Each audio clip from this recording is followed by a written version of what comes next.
Alessia, so when I came to the club, Alessia was here, and she's such an impressive player to work with. And it's not only what you guys see on the pitch every week, but it's what she does every single day. And we talk a lot about everyday matters, everything we do here in the building, on and off the pitch.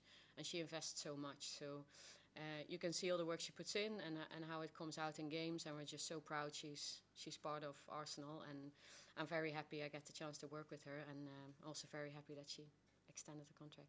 Where can that talent go? Where can you build on her? How good can she be? Where are the areas that she needs to go again? Yeah, so all the details obviously will stay with us, but we actually had a meeting yesterday. We tried to look at her holistically, so from all aspects of her game, and there's so many things to it, but there's details that we want to stretch her on. Obviously, she's on a very high level, but there's still some details we see from all different directions that there's a couple of percentages to win, and that's what we're going after. And when we look at some of the other new signings, I mean, you spend £1 million+, you're going to get headlines. How's Lisbon settled in? And what do you like about her? Where's she going to give you your added difference next year? Of course, we're very proud of the way we play our football, and it's very important to us. Also, it needs to be very purposeful, and it needs to lead to the wins. That's why we play, and that's the case when you represent Arsenal. What we think is that Olivia can add to that. She can add new layers to our game.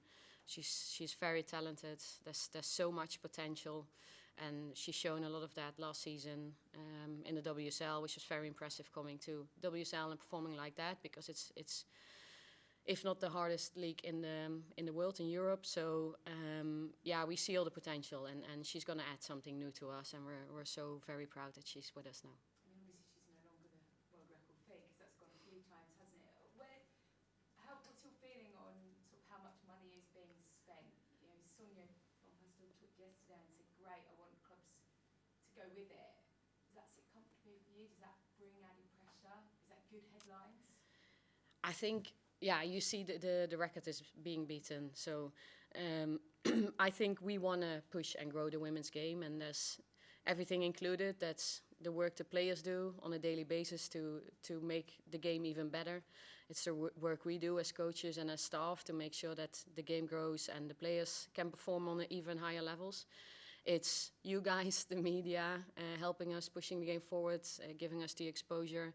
It's everything, and investment is always going to be key, and I'm really happy that you can see that on all different levels. So yeah, I'm just very happy that the game is growing. And when you look at your opponents tomorrow and the kind of model they've gone about assembling their side, it's obviously entirely different to what you've done here and what this club have done. I mean, how do you perceive that? Is it a good thing? Are you fascinated to see how it goes? I mean, we all sit there and think that we can be managers, and someone has pretty much sat there and gone, I quite like them, and I quite like them, and I quite like them. And how does it play out? Yeah, we'll see. That's the unknown, huh? It's new. Of course, they've had their season in the WSL too. This is also new for them, and it's new for us, and that's part of the challenge for us on Saturday. There's a lot of unknowns. Of course, we've seen them play last season, and we have a good idea of who they are and what they are, but at the end of the day, we haven't played against this team because it's very new with a lot of new players. So just as many unknowns for me as for you, I guess. But of course, we're very happy, and it's an exciting project. So the more investment, the better to grow the women's game. And just finally, we know that the league's been competitive, but for those outside that see the same winners 6 times in a row, they do question that. Is that going to go this season, do you feel? Do you feel what you did last season sets you up to end that kind of league domination? There's zero guarantee, because I think what we achieved at the end of last season, there was so much work put into it. And if you look back at the season we had, there were so many challenges that we had to overcome on the way, and nothing, or a lot of things weren't perfect. But then you end up at the end of season winning a Champions League. So that also brings us a lot of clarity somehow on you will go through different phases in a season, and not everything has to go and be perfect, but you have every single day ahead of you to be able to make the best out of it, and things are possible. So what we learned is that we have belief in what we do. What we also learned is that we need to be very humble, and there's no guarantees. We just need to understand that what we do, what we put in every single day can lead to something, but still there are no guarantees, but we'll do everything we can. Tim. Hi Renee. I wanted to ask first about Leah Volti. I don't think you have to know very much about football to watch it very closely to understand the quality of the player. I think that's very obvious, but I wondered if you could talk a little bit about the person and the leader, and obviously respecting the privacy of the conversations you've had with her, just what a loss she'll be on that side to Arsenal. When I came to Arsenal, in my role as an individual development coach, she was one of the first players I got really close with, because she invests a lot in her own game and in her own development. So she started to send me messages and clips and wanted to review things. So we very quickly built a strong relationship, and I think that says everything about Wally, how she wants to take ownership of things, and how self-reflective she is. She cares for everyone and everything, so that's a big strength, and that's of course a loss for the team, because she was in a lot of things she could see the small details, and she wants to see every single person, and that's a big strength of Wally. And if you look at leadership and players, I think everyone carries leadership, but if you look at the squad, then of course that's what she was bringing us off the pitch, and that was really strong. And so that will be a loss for us, but there's a lot of other personalities and strengths in the team as well who will pick that up. But she was an incredibly valuable member of the squad. And can I ask a question more overall about midfield? Because I mean, it strikes me that like when it came down to it in the biggest games, you played Kim Little and Mariana, neither of whom are like what people would consider natural sixes, and Leah was probably the most defence-minded, naturally defensive-minded of the midfielders left. It strikes me you have a more fluid interpretation of midfield, and I think a lot of fans are curious about how maybe some of that will play out, and what your kind of vision of a midfield is without again what people would consider a proper number six. Interesting. I believe in the defensive discipline is huge for us. It's very important, and it's one of our big pillars. So it's very important. That's something we build our game on. But that role is to play for every single player on the pitch. So it's not only one role that will do that for us. Every single player at this level, playing for Arsenal, you have to be able to contribute in the attacking game and in the defending game. So that's what we ask from every single player. What we think is very important, that we have a structure on the pitch that will always balance us and gives us cover on the areas in the pitch. And like I said, that's every player's responsibility. And Wally was really good at those things, of course, but we also see that we have a lot of players in our squad in midfield that can do that, and the structure of the whole team together can make sure that works. Thanks.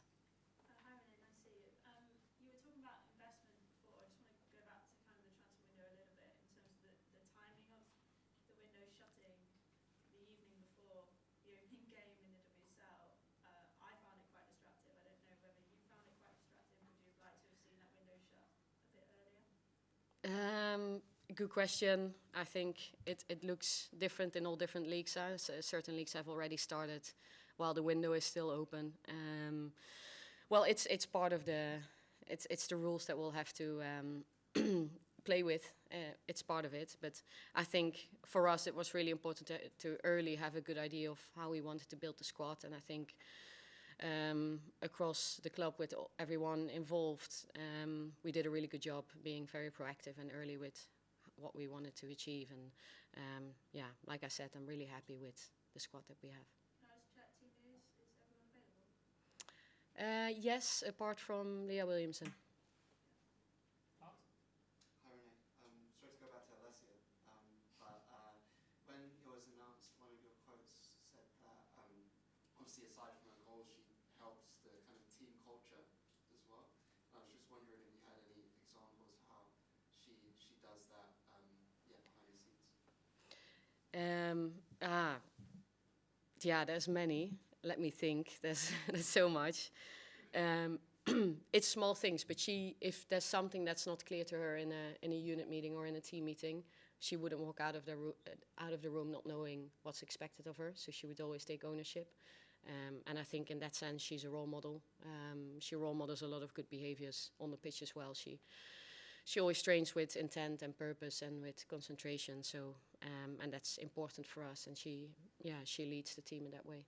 Yeah, on that, so when she first signed you, as I mentioned, she asked a lot of questions. Is that something you found when you were in that individual development coach role, and even now?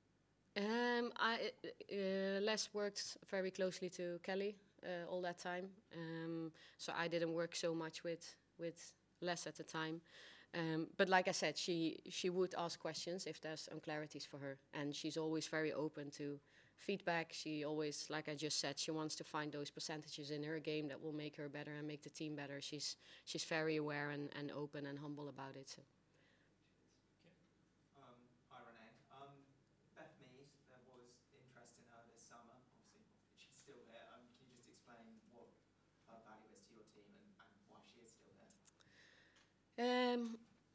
To me, it's very important that all players feel for what you're part of and feel for the project and feel for the club and that you're proud representing the club.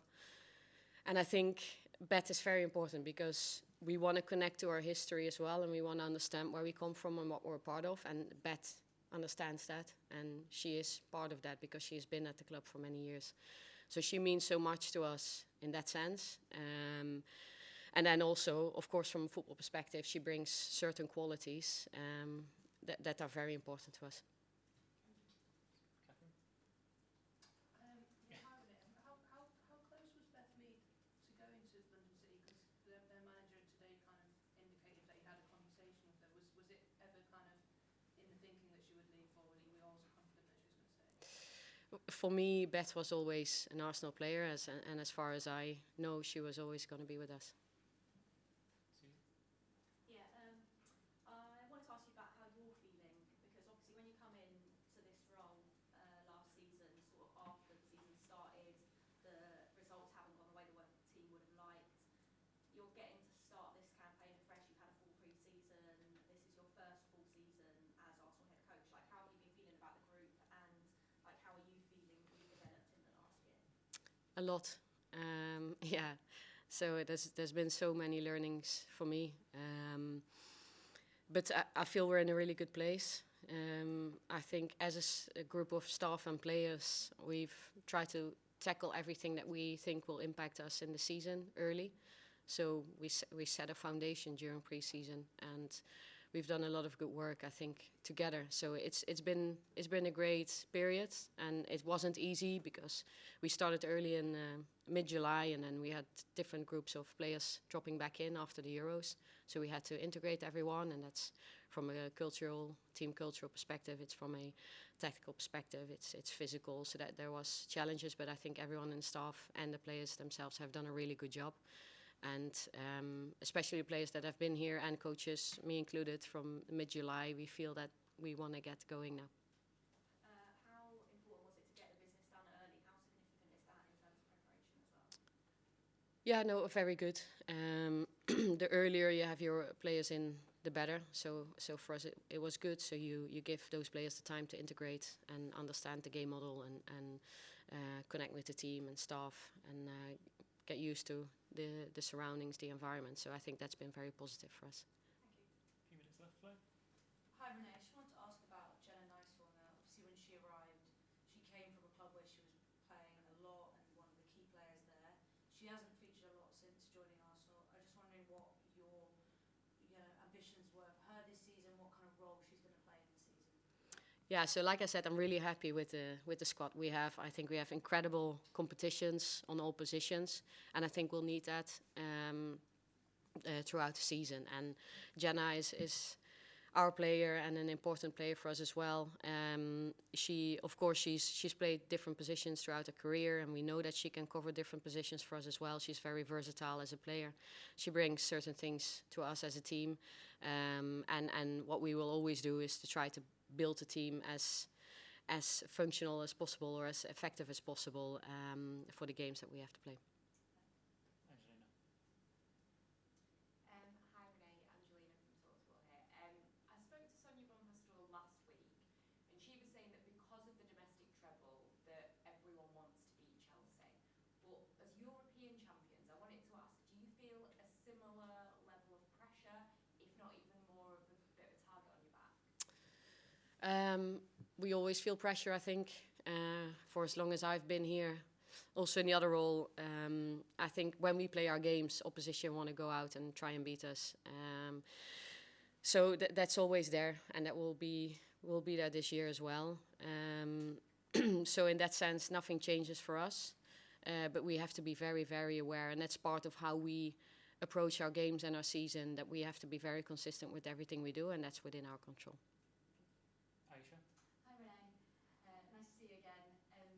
Of course the Euros final featured a number of your players. I was just wondering if you could share a bit of an insight into how you were watching, were you cheering? Of course you had players on both sides, but equally you must have been really delighted with the Lionesses and being your players.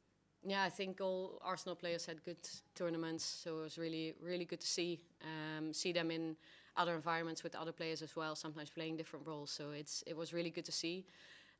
What I try to do, because it's really hard as a coach, you straight away go and try to see the tactical ideas and see what teams do, what the trends are in football. I try to stay away from that.